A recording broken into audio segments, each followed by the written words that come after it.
صحح حياتك وانطلق نحو المعالي يا همام، واتبع هدى المختار إن رمت السلامة في دوام، رمت السلامة في دوام.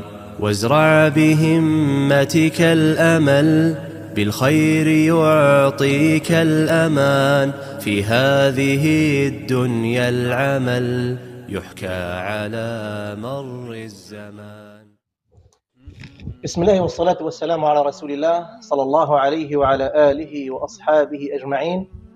حياكم الله إخواني المشاهدين أينما كنتم، طبتم وطاب سعيكم وممشاكم وتبوأتم من الجنة منزلا، فإننا نلقاكم اليوم بحلقة جديدة مع ضيف كريم. طبعا ضيف الحلقة الأخ علي شاكر أبو الحسن، مدير معهد صناع القيم، الشيخ بارك الله فيه، سنة ثانية في ماجستير الفقه. أهلا وسهلا بكم أخي الحبيب. عنوان حلقتنا لهذا اليوم فضل تعلم القرآن الكريم.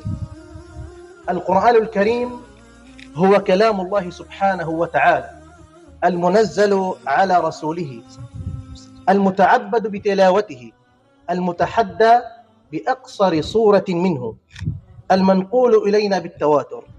هذا القرآن هو الكتاب المبين الذي لا يأتيه الباطل من بين يديه ولا من خلفه.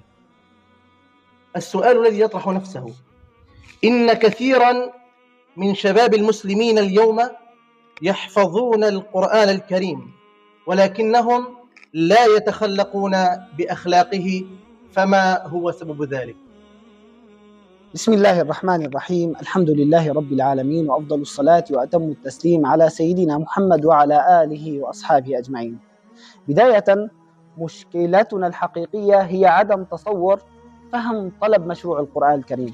عندما سئل سيدنا علي رضي الله عنه وأرضاه عن القرآن الكريم فقال: سمعت النبي صلى الله عليه وسلم يقول: كتاب الله هو خبر من قبلكم ونبأ ما بعدكم، والفصل فيما بينكم، هو الفصل ليس بالهزل، هو الذي لا تزيغ به الأهواء ولا يشبع منه العلماء، هو الكتاب الكريم، هو الذكر الحكيم، هو حبل الله المتين، من عمل به أجر، ومن حكم به عدل، ومن دعا إليه هدي إلى صراط مستقيم.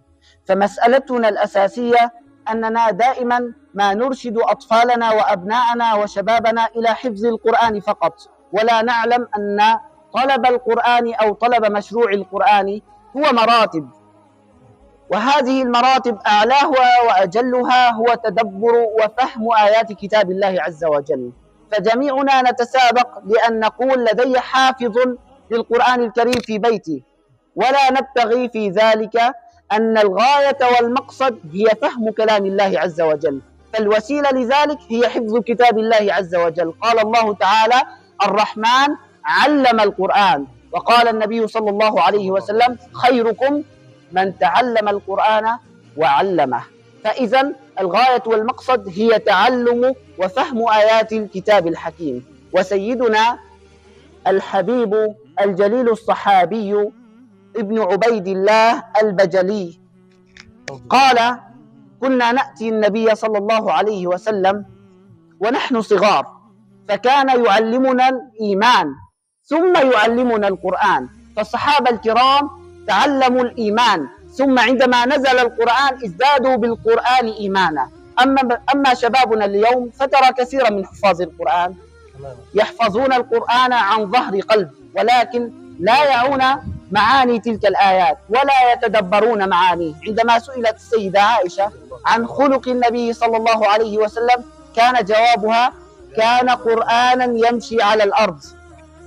فكم نحن اليوم بحاجة إلى قرآن يمشي على الأرض، إلى أناس يقولون لك في حالهم نحن نحفظ القرآن لا في قالهم. بارك الله بك. ما شاء الله، الله يجزيك خير. الله يسلمك يا رب يحفظك. شيخنا الحبيب بارك الله فيك، ما هي نصيحتك لأهل طلبة القرآن الكريم؟ الوالدان هم عماد هذا المشروع، مشروع طلب القرآن. الحقيقة أن الوالدان هم الثمرة الحقيقية لحفظ كتاب الله وتدبر آياته ومعانيه. فهناك أمور 4 لا بد للوالدان من وعيها وعيا تاما. الأول هو الفروق الفردية بين الأطفال وبين الشباب.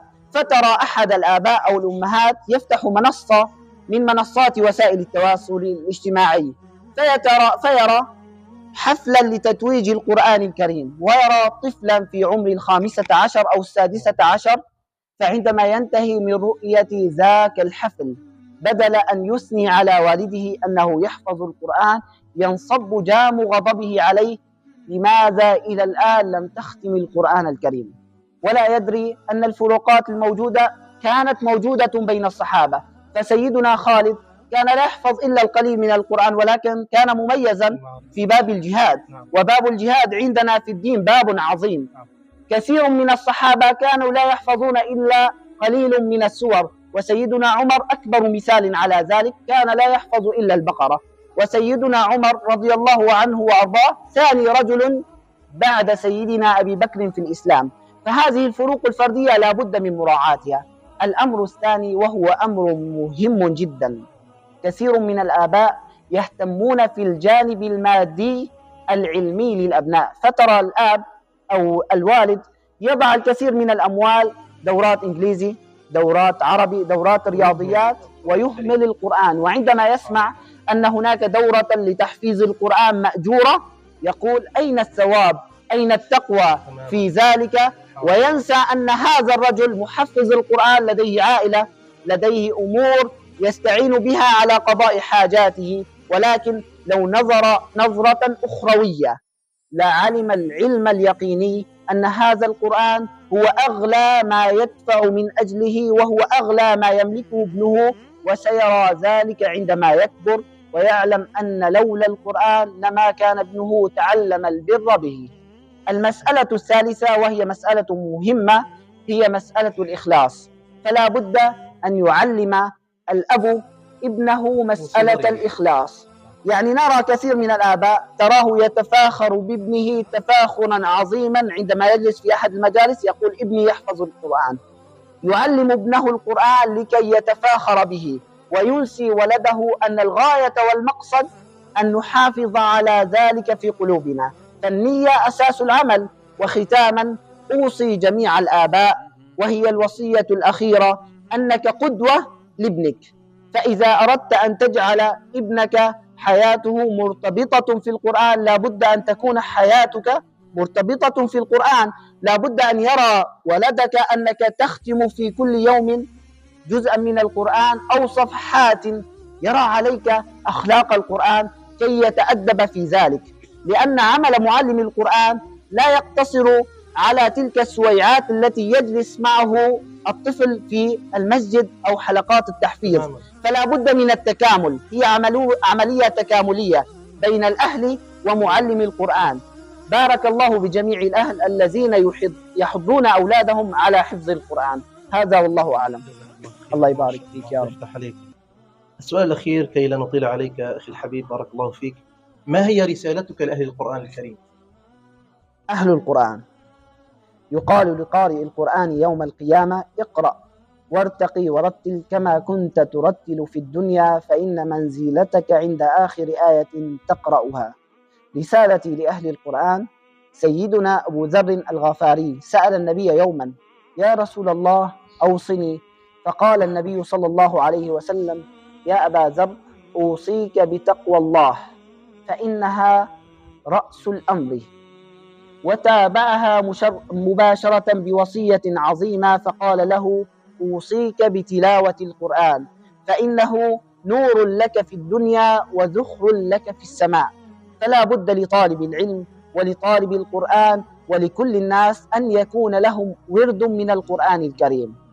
الناس غايتهم ومقصدهم أن يضعوا أطفالهم وشبابهم في الفترة الصيفية في معاهد تحفيظ القرآن وفي حلق القرآن.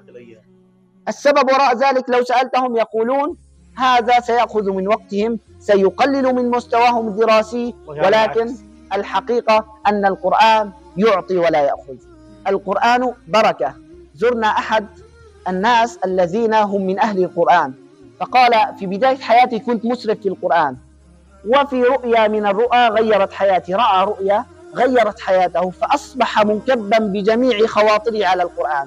دخل أولاده، لديه 4 أولاد سلموا علينا، فعندما خرج بادر إلى ذهني سؤال فسألته: ألك زوجتان؟ لأن الأولاد الكبار شكلهم يوحي أنهم من زوجة، والأولاد الصغار شكلهم يوحي أنهم من زوجة أخرى. فأجاب إجابة غريبة، قال: هؤلاء الكبيران هم قبل دخولي في مجال القرآن، أما الإثنان الصغار بعد دخولي في مجال القرآن. حتى أولاده صبغة وجههم تغيرت بالقرآن، نور وبركة يعطيها الله عز وجل لأهل القرآن ويعطيها للناس. أسأل الله عز وجل أن يجعل القرآن في حياتنا ربيعا لقلوبنا وضياء وبركة لأعمالنا. بارك الله فيكم. نسأل الله سبحانه وتعالى أن نكون ممن قال بهم النبي صلى الله عليه وسلم: خيركم من تعلم القرآن وعلمه. إلى هنا أيها الأحبة الكرام وصلنا إلى نهاية هذه الحلقة المباركة، على أن نلقاكم بعون الله سبحانه وتعالى بحلقة جديدة وضيف كريم على منصة اترك أثرا، والحمد لله رب العالمين.